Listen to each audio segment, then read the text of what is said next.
Tapos na nga, ang haba-haba na nga yung mini trial nyo na wala naman sa batas. Ngayon, babalik ka, magpapasampina ka na naman, tapos na po, ha?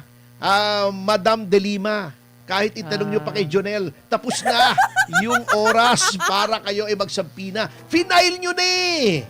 Ngayon pa ba kayo magsasampina? Ano ba naman yan? Wala nang katapusan yan. Kung gusto nyo, iurong nyo, magpa-impeach ulit kayo. Eh, hindi nyo naman kaya. Kasi panibagong diskartihan na naman yan. Panibagong maleta na naman yan, ha? Di ba? Kaya ayaw nyo. It's now or never dito eh. Bukod sa wala na kayong oras, magti-2028 na. Ha? Eh, wala na, ubus na. Yung pang-diskarte, ha? Kung alam nyo, ibig naming sabihin. Okay. Yun ang mga indikasyon. Ha, na talagang wala na sa hulog yung gustong mangyari ng mga prosecutors. Bukod sa wala rin sa hulog ang pagmumukha ng iba sa kanila. Ano ba yan? Mukhang nahulog nga eh. Ha? Mukhang nahulog at nauna yung mukha nung iba. Hindi ko nasasabihin, hindi ko sinasabing sinuwistro, ha? Wala akong sinasabing gano'n, ha? Wala. Hindi ko sinasabing si Kapundan, ha? Wala akong sinasabing yun, ha? Kayo, ha? Hindi ko sinasabing si Dilima, ha? Wala akong sinasabing si Dilima yun, ha? Baka magalit na naman kayo sa akin. Yun ang problema. Mahina ang ebidensya. Kaya, Manang Juvie, alam mo kung anong pinipilit nilang gawin. Ano po? Pinipilit nila na dahil daw nakakulong si Jinggoy Estrada at dahil daw nagtatago si Senator De La Rosa, yung 16 daw na nakalagay sa saligang batas, hindi na daw 16 yun, 15 na. Baka pwede pa daw 14. Yung Grabe. 2/3. Eto, magaling tong si Paulo Panelo mana sa kanyang ama, nakasamahan din natin dito sa SMNI. Talaga? Na si Attorney Sal Panelo. Ayun. Yan. Siya ay nag-guest sa isang podcast ng Daily Tribune. Isang pahayagan kung saan ako sumusulat. At tinalakay niya po, napakaganda ng kanyang pagtalakay doon sa mga issue tungkol sa mga ibinabatong paratang laban kay Vice President Sara Duterte. Yan. At ang isa sa mga napakaklaro niyang tinalakay ay yung usapin ng unexplained wealth di umano. Yan. At ang unang-unang in-emphasize niya, eto kasing mga prosecutors noong nasa Quadcom sila at noong dinidinig nila yung probable cause. Hindi pala Quadcom, yung committee. Justice Committee, palagi nilang sinasabi, paulit-ulit, bilyon-bilyon daw ang salapi ni Vice President Sara Duterte at ang kanyang asawa na si Attorney Mans Carpio. Unang-una, kinlaro na po yan ng bangko. Ha? Sinabi na ng Bank of the Philippine Islands, mga bossing, mali po. Nagkaroon ng computer error. Yung sinasabi nyong 2 bilyon o B. 2 milyon lang po yun. Oy, grabe. Oo, yan. Grabing Nagkamali pagkakamali po yan. ang DPI. At inamin naman. At talaga naman nagkakamali. Paminsan-minsan. Kumbaga ay tao lang. Yes. Pero hindi natin pwedeng sabihing tao lang kasi computer So, computer lang. Nagkakamali talaga, sir. Hindi Oo. perfect ang computer. Kahit Oo. maliliit na mga depositor, naloloko din sila. Oo, minsan bigla na lang magpapanik ka, nawawala yung deposito mo. Ayun ang nangyayari sa iyo. Anyway, eto ang problema. Ang lakas nilang sumigaw nung akala nila bilyon. Kala nila totoo. Kinorek na milyon, hindi naman nila kinorek ang sarili nila kasi mentally dishonest nga eh. Ayun. Itong iba na nasa House of Representatives Justice Committee. Opo. Yung mga nagsagawa ng mini trial daw na wala naman sa konstitusyon doon sa House of Representatives. Hindi lang mentally dishonest, yung iba, ang papangit pa. Pero wala na tayong magagawa ron eh. Ganun na talaga ang ibinigay sa kanila. Ng tadhana na pagmumuka, ano?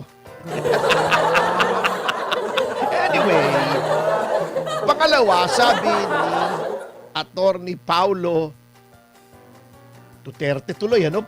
Panelo. Panelo! Yes. Oh, Nagkamali-mali na ako. Bad comparison.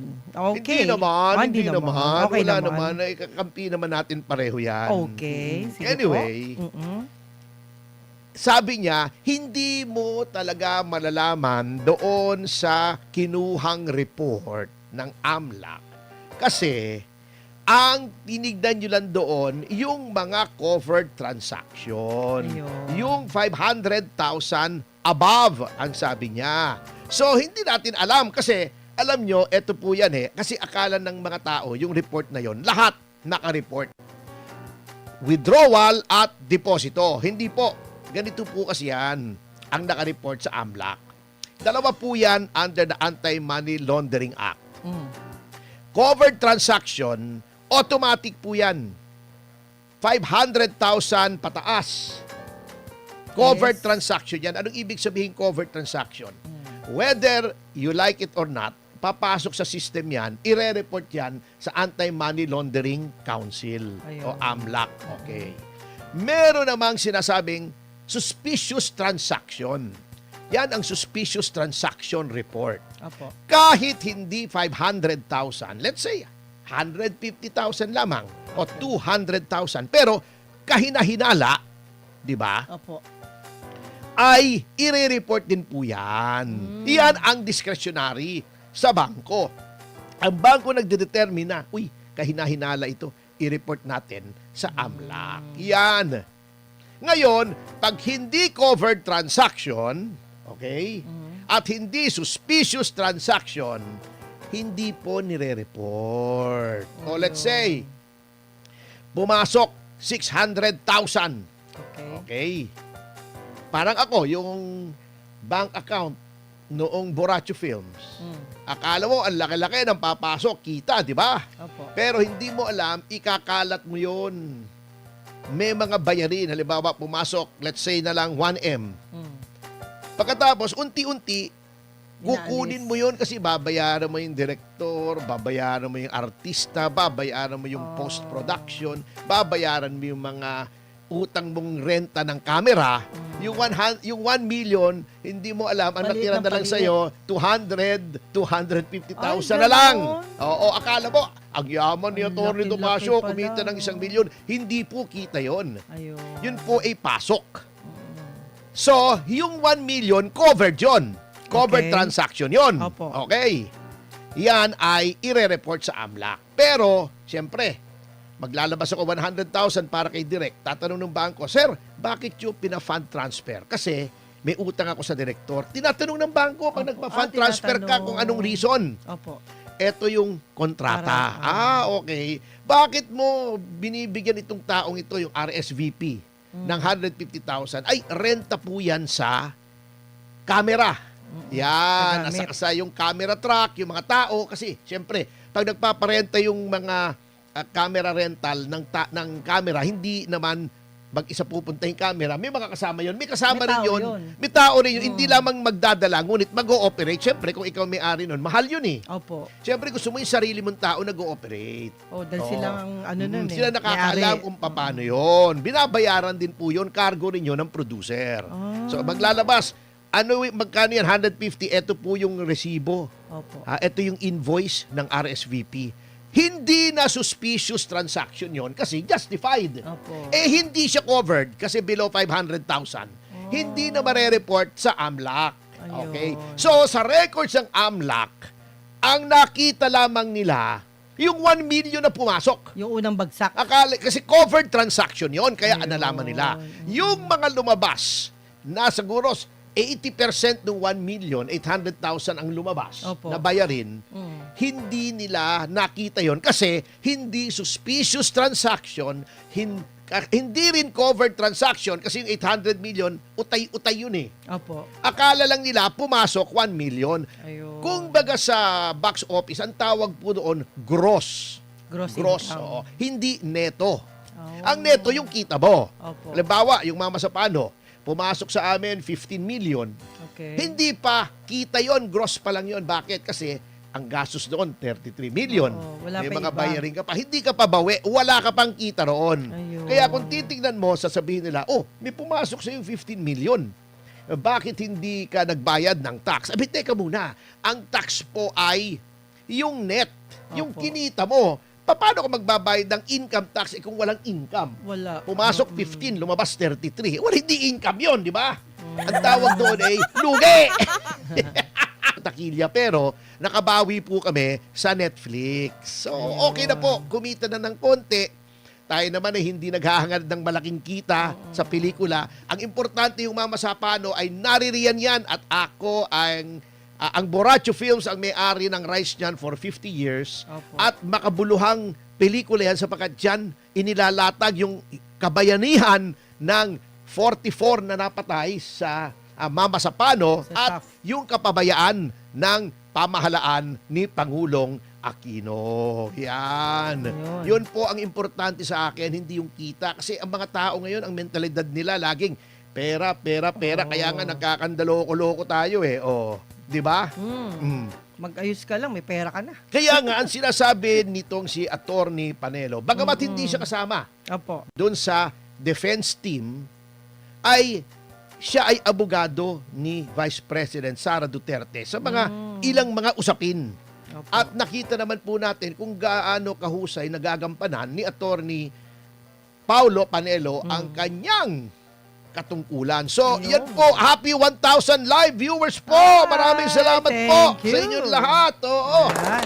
Alam nyo, yan ang sinasabi ko kasi, huwag kayong magpapaniwala doon sa ibang mga house prosecutors na kaya ganito, Agad-agad, ganon, oo. nagja-jump to conclusion. Siyempre, ang ginagawa po kasi nitong mga house prosecutors, sad to say, ay yung playbook o yung ginawa nila na nagawa nila dati kay Chief Justice Corona na pinalabas nila ang daming kinita ng tao. Ah, kaya Hindi naman ganoon. Labas-pasok eh. Halimbawa, nagpasok ako ng pumasok 500, lumabas 300. Bawas na. Bawas na. Kung 500 ang pumasok, 200 pero na unti-unti. lang. Oo, kung 500 ang pumasok, unti-unti. Oo. Ang nilabas ko, 6 na 100,000. Oo. Di, negative 100 pa yung, Negative, yung cash flow ko, abonado pa. di ba? Mm-mm. Hindi po kasi yung report na yon ang accurate na report. Ayun. Ngayon, yung tungkol dun sa sinasabi nilang bantang pagpatay sa Pangulo, tignan niyo yung konteksto. In-explain na po yan eh. Isang araw i-explain natin yan. Komplikado yan. Oo. Yung threats. Di ba sabi niya, pag may nangyari sa kanya, ganito, ganito. Meron ba namang banta eh? Conditional. sasabihin. Oo. Kengkoy naman eh. Oo. Ngunit Parang yun... blatter yan, attorney, di ba? Oo. Halimbawa, merong ano sa'yo, nanakot sa'yo. Binlatter mo para alam nila kung sinong titira sa'yo. Oo, yes. Oo, maaring ganun yun. Pwede yun. Protection yun. Pwede yun. Kaya nga, titignan yung konteksto, Opo. di ba? Mm. Hindi mo alam kung paano eh, di ba? Opo, yun. Kaya nga, eto, si Attorney Panelo ay nananalig na kapag nakita ng mga senators, judges, yung ebidensya ay mapapawalang sala si Vice President Sara Duterte. At alam yan ng prosecution na mahina ang kanilang kaso. Bakit ko nasabi yan? Hindi to haka-haka ha. Bakit po? Hindi to haka-haka burn in love. Haka-haka burn in love. Alam niyo yun? Elvis Presley yun. Elvis Presley yun. Okay. Ito po kasi ay unang-una, number one. Okay. Unang-una na, number one pa. No? Ang translation eh. No? Ayos yun ah. Okay. Oh, happy 1.1K Wow! live viewers! Thank Maraming you! salamat mga Thank you, kasama. guys! Oo, anyway, mabalik tayo rin sa topic. Bakit? Unang-una, humingi sila ng karapatan Opo. o privilege na magbigay ng mga surprise witnesses. Oh. Ibig sabihin, ang surprise witnesses to na hindi nakatala doon sa pre-trial brief nila. Kasi ang pre-trial, sasabihin mo, sino-sino bang witnesses mo? That is to prevent surprise doon sa other party. Pero sabi nila, baka makahanap pa kami ng witness o witnesses Ayun. habang naghihiring. Anong konklusyon Hanggang ngayon, naghahanap pa kayo ng ebidensya. O, di ba? Hanggang ngayon, hindi pa kayo sigurado. Wala Hindi pa yan. tapos. O, number 2, yung sinasabi ni De Lima. Yung magandang babae. Opo. Oo, ha? Na gusto nyo bumalik at magpasampi na pa ng mga dokumento. Tapos na nga. Ang haba-haba na nga yung mini trial nyo na wala naman sa batas. Ngayon, babalik ka. Magpapasampi na ka na naman. Tapos na po. Ha? Madam De Lima. Kahit itanong nyo pa kay Jonel, tapos na yung oras para kayo ay magsampi na. Final nyo na eh. Ngayon pa ba kayo magsasampi na? Ano ba naman yan? Wala nang katapusan yan. Kung gusto nyo, iurong nyo, magpa-impeach ulit kayo. Hindi nyo naman kaya.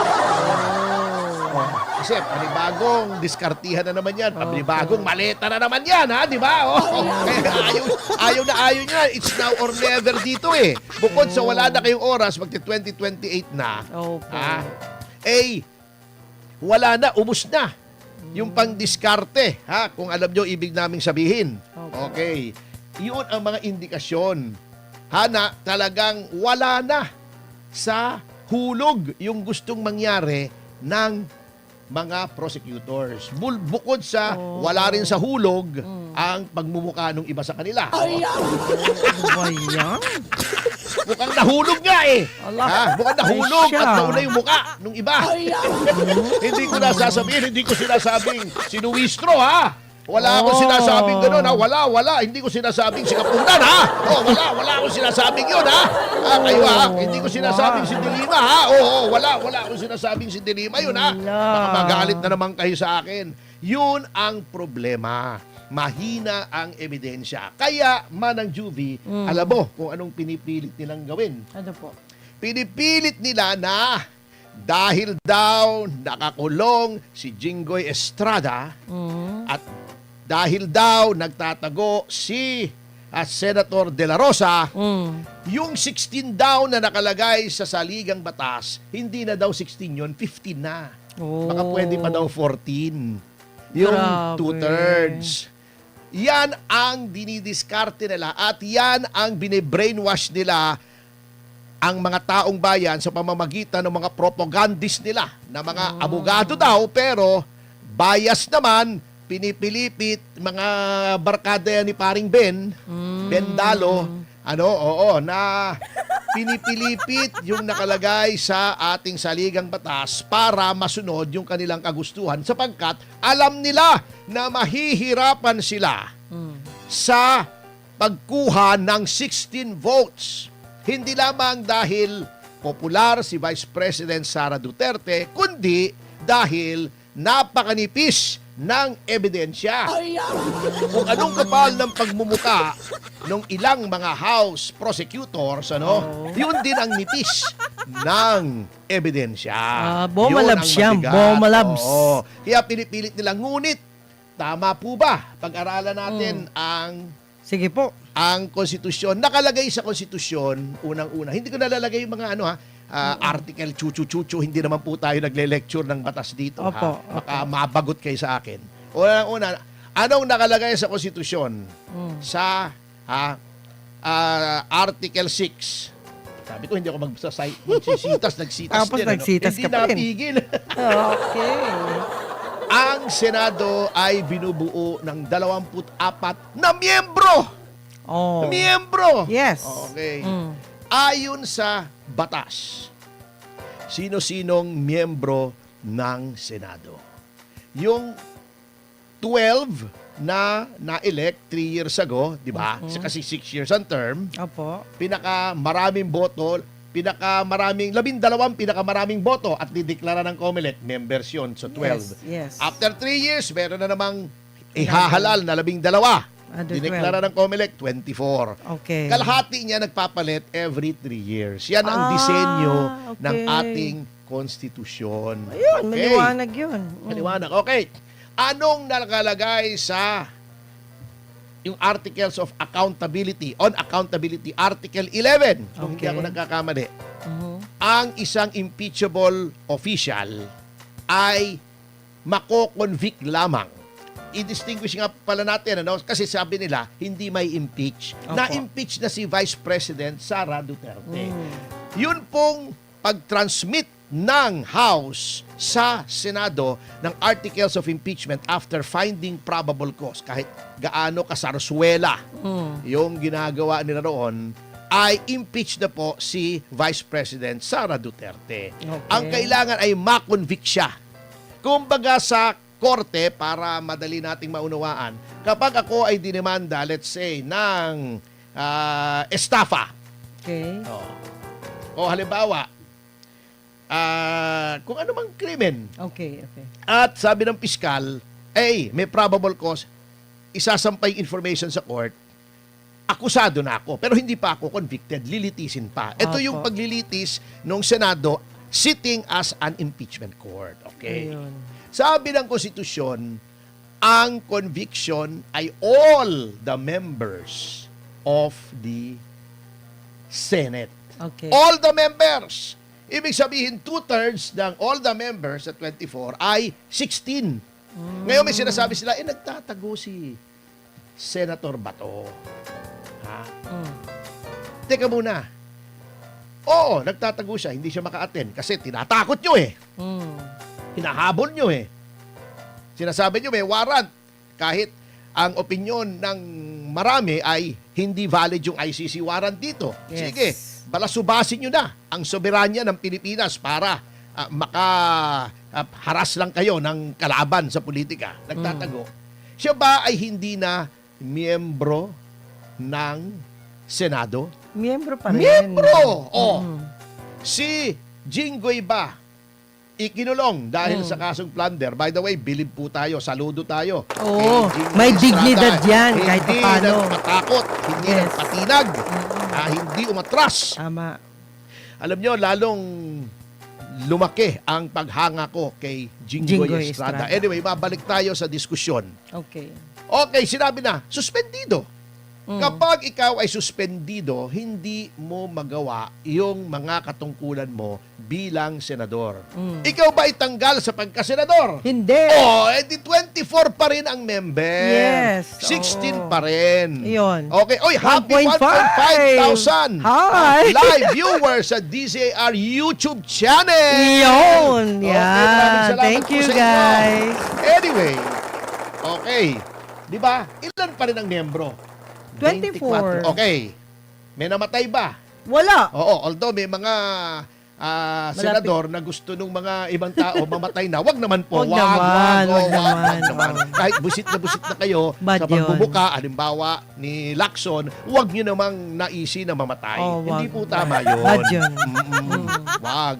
Busit na kayo sa pagbubuka ni Rizzo Ontiveros. Wag nyo namang naisi Wow. mamatay. Wag Bad po. yun. Hindi po Sige, tama sige. yun. Hindi mga Kristiyano yun. Anyway, Opo. bumalik na tayo rito sa ating diskusyon. Ano? Okay. Oo. Sige, di 24, Oh. 16 pa rin. Ang kailangan. Oo, kahit Oh. absent. Okay. Ang magkakaroon lang ng bakante ay kung may mamatay, o ma-expel, Yan. o ma-disqualify. Yan. Pero malabong mangyari, halimbawa si Senator Jinggoy, kung siya ay mahahatulan by final judgment, pinal Oh. ng plunder, ang isa sa mga parusa roon, auxiliary penalties, ay disqualification, permanent absolute disqualification from holding public office. Ay, lang. Pero, kailan po mangyayari yon? Next election. Hindi pa. Hindi pa. Ay, hindi pa. Kailangan ma-convict muna siya ng final judgment. Oh. Pagkatapos niyang ma-convict sa Sandigan Bayan, iaapila sa Supreme Court. So, Ah, hindi may pa apela final. pa. So, Oh. wala pa rin siya disqualification. Wala pa rin. Kapag nagdesisyon na ang Korte Suprema na siya ay guilty, Opo. doon lamang papasok yung permanent absolute disqualification. Oh. Kailan mangyayari yun? Matagal pa po yun. Marami Because of pang due chance. process. Oh. Si Bato, Mm. sabihin na natin, hindi pumapasok. Kahit sinasabi ni paring Bendalo, si Erwin, na no work, no pay, walang bayad. Pero, miyembro pa rin ng Senado. Senado. Ayun. Hindi pa rin natatanggal kahit hindi bayad. Opo. Di ba? Parang tayo. Buhay pa. Broadcaster tayo rito. Wala tayong bayad. Opo. Pero, broadcaster pa rin tayo. Di Yo! ba? Hindi matatanggal yung ating Posisyon. yung ating posisyon. Yo. Ganun po yun. Yan. Ngayon, kung sasabihin yung fugitive, etc., chuchu-chuchu, dapat i-expel nyo muna. At ang I-convict makakapag-expel, muna. hindi, other Other- than conviction. Okay. Gusto nyong i-expel. Aha. Yung Committee on Ethics ang maghihiring kung may ground for expulsion. Oh. Ire-report noong Committee on Ethics sa plenary Opo. ng Senado at yung majority pa rin ng Senado ang mag-expel. Proseso pa rin yan. So sa ngayon, ilan ang miyembro ng Senado? 24 pa rin. Walang bakante, walang in-expel, walang namatay, walang nag-resign. Yan. At kung meron bang mamatay, meron ba mag-resign? Oh. Anong rule? Wala pa eh. Wala. Until Kahit proven. mag-research, ako nasira na yung ulo ko eh. Ha? Sabay, dati nang sira ang ulo ko. Ay, grabe Hindi naman. Oo, naghanap ako ng Ah. president kung sa hindi yung quorum ibang Opo. usapan yung quorum. Yung sasabihin lang Avellino versus Cuenco na naman. Hindi po binding, hindi po president yung Avellino versus Cuenco sa dami ng boto na kailangan for impeachment. Quorum po pinag-usapan doon. Okay. Ang desisyon ng Korte Suprema ay limitado doon sa facts ng case. Ganun Hindi lang. pwedeng iba yung facts, yun din ang ruling. Oo. Law of the case ang tawag doon. May doctrine pero applicable lang yan. Yang doctrine na yan, sabihin mo mang sa quorum, Opo. pag ang usapin ng quorum, yan ang huhugutin mo isabi dito. Pero pag super majority na for impeachment, ibang usapan yan. At wala pa pong desisyon ng Korte Suprema, Opo. wala naman nakalagay sa konstitusyon kung nabawasan because of death, expulsion, resignation, or disqualification.